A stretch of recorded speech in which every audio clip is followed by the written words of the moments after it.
Hi everyone. मैंगना अपनी बताई timing पे जहन को उसका कोट लौटाने डिसाइड की प्लेस पे आ गई होती है। बट वो जानबूझ के उसे वेट करवाने लग जाता है क्योंकि वो जानता था कि ये बिंग को लाइक करती है और वो उसे अपना जीजू मान चुका होता है। सो अपनी बहन की दुश्मन से वो ऐसे कैसे दोस्ती कर लेता। ये उसका वेट करते करते यहीं पे ही सो जाती है। एक दफ़ा जहन इसकी क्यूटनेस पे फ़िदा तो होने लगा था, लेकिन जल्दी खुद को संभाल भी लेता है। बिंग के पूछने पे टियान उसे बताने लगी थी कि मैं शाओ के साथ कैंडल लाइट डिनर पे गई थी, लेकिन फिर जल्दी वापस आ गई हूँ।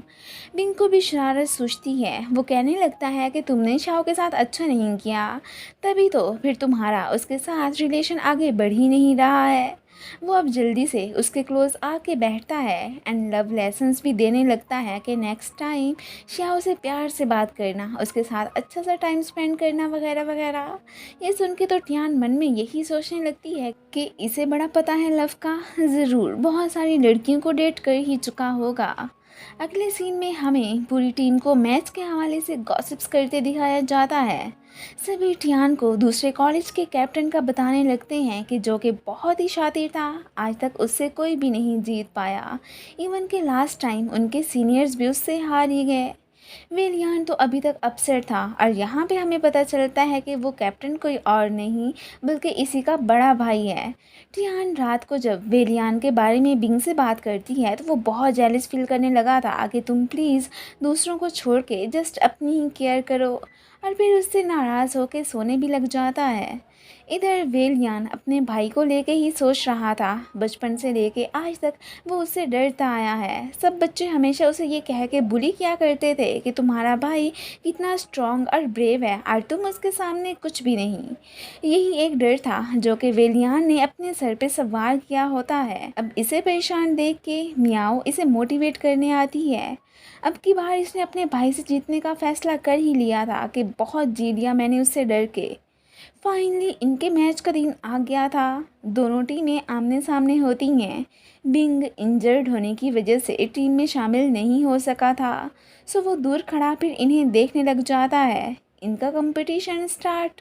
खुद से वेलियान गोल करने की बहुत कोशिश करता है और भाई को अच्छे से फेस करने का भी, लेकिन पता नहीं क्यों फिर भी उसका डर अभी तक गया ही नहीं था। वो सही से नहीं खेल पाता एंड दूसरे कॉलेज की टीम इन दी एंड जीत ही जाती है। बाकी मेट से सारा ब्लेम इसी पे ही डालने लगते हैं कि आज हम तुम्हारी वजह से ही हारे हैं। उसका मन तो और ही दुखी हो जाता है। इस बात के लिए वो उनसे अपोलोजाइज़ करने के बाद फिर वहाँ से साइड पे ही चला जाता है। बाद में वेलियान ने खुद को तो रूम में ही बंद कर लिया था। इवन के क्लासेस भी ज्वाइन नहीं करने आता। उसका ये बिहेवियर देख के कोच माँ ने उसे एक्सपेल करने का ही सोच लिया होता है कि अगर वो ऐसा करता रहा तो उसे फिर यहाँ पे रहना ही नहीं चाहिए। बाद में एक साइड पे वेलियान को सैड बैठा देख के टियान चेयर अप करने आती है, पर स्टिल उसका मूड ख़राब। वो किसी से कोई भी बात नहीं करना चाहता था, इसलिए उसे इग्नोर करता वहाँ से चला जाता है।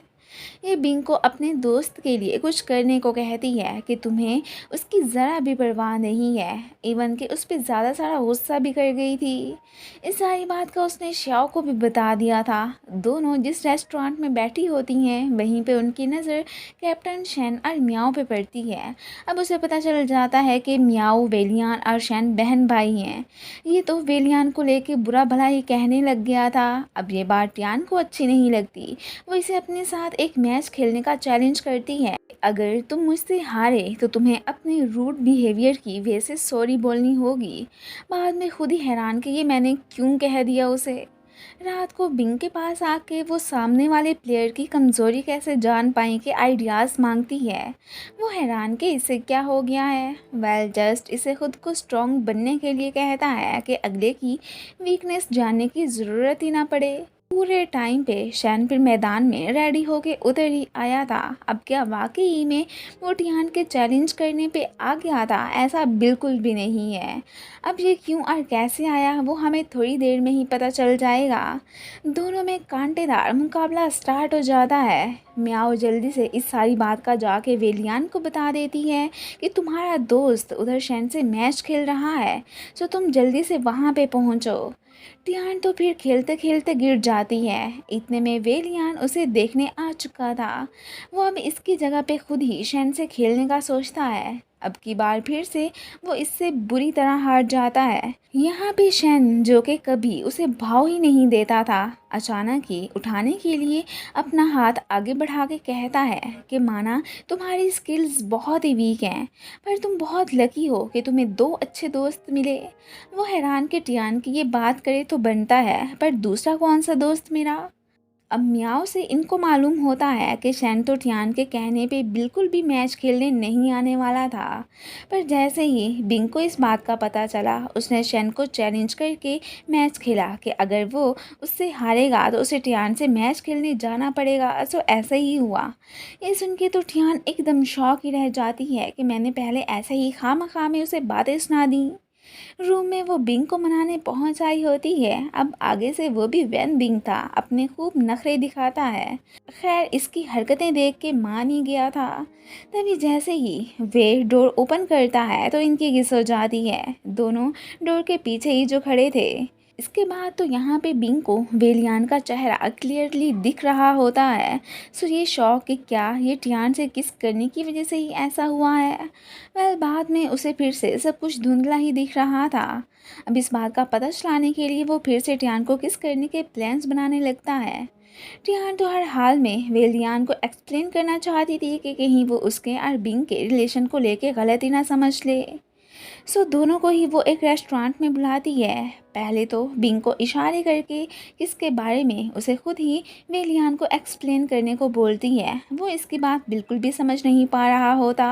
आखिर को उसके माइंड में खुद ही इसे किस करने के आइडियाज़ जो चल रहे थे, ये अब काफ़ी ज़्यादा चिढ़ जाती है। खैर, फिर खुद ही ये सारी बात वेलियान को एक्सप्लेन करने लगती है कि वो किस हमारी गलती से ही हो गई थी। सो प्लीज़ तुम हमें लेके गलत मत समझना। यहाँ पे ये उसे कहता है कि हाँ, अब मैं इस बात को समझता हूँ कि तुम दोनों के बीच ऐसा कुछ भी नहीं है, सो तुम्हें वो बताने की ज़रूरत नहीं। एंड देन सब क्लियर करता वहाँ से चला जाता है। मिनजुन कोच माँ के लिए फ्लावर्स लिए फिर रहा था। आगे से शुई को इमोशनल होता देख लेता है, जिसका अभी अभी अपने बॉयफ्रेंड से ब्रेकअप हो गया था। अब उसे इतना ज़्यादा दुखी देख के ये तो फिर उसे तसल्ली ही देने लग जाता है। कोच माँ के जैसे ही इन दोनों पे नज़र पड़ती है, वो इससे नाराज़ होती वहाँ से जाने ही लगी थी और ये उसे मनाने के लिए उनके पीछे पीछे। नेक्स्ट कोच माँ ने सबको अगले वीक होने वाले ओपन मैच का बता दिया था कि उसमें आप लोग अपने पेरेंट्स को भी ला सकते हैं। ये सुन के तो टियान थोड़ी सी सैड हो जाती है, क्योंकि वो अपनी मॉम को बहुत ही मिस करने लगी थी। अब ऊपर से यहाँ पे बिंग आके उसे अपने साथ चेकअप कराने हॉस्पिटल जाने को कहता है। मैंगची, जो कि मियाओ को लाइक करने लगा था, उसे आज प्रपोज ही कर देता है, पर वो उसे रिजेक्ट करती टियान के साथ ही वहाँ से चली जाती है। अब बाद में अपने भाई को उदास बैठा देख के मैंगना उसे लड़कियों का दिल जीतने के लिए डिफरेंट आइडियाज़ ही देने लगती है। आखिर को वो अपने भाई से लाख चाहे लड़ती रहे, पर लव तो वो उससे बहुत करती थी। ये टियान की डायरी देख के खुद उसके सामने बेहोश होने का सोचता है कि इस तरह वो मुझे सीपीआर देगी ना तो किसी हो जानी। और वो फिर ऐसा नाटक करता भी है, पर इसे भी सारी बात समझ आ चुकी थी कि अच्छा, मेरे वाला आइडिया यूज़ कर रहा है। एंड देन जैसे ही वो इसके चेस्ट पे मुक्का मारने लगती है, वो उठ के भाग ही जाता है। रात को इसे सोचों में गुम देख के मिनजुन पूछने लगता है कि कहीं तुम्हें टियान से लव तो नहीं हो गया, पर ये उसे कोई रिस्पॉन्स नहीं देता। असल में तो वाकई में यही बात ही तो थी, वो टियान को पसंद करने लगा था। टियान ये समझ के खुले बाल लेके वॉशरूम से बाहर आती है कि इधर तो कोई नहीं है, पर वेलियान, जो कि पहले ही यहाँ पे आया बैठा था, ये देख के शौक कि क्या टियान लड़की है, और बाहर आके खुद को ही कोसने लग जाता है कि इस बारे में मुझे पहले क्यों नहीं पता चला, मैं कितना ज़्यादा बेवकूफ़ था। एंड फिर इसी के साथ ही ये पार्ट ख़त्म हो जाता है। Thanks for watching.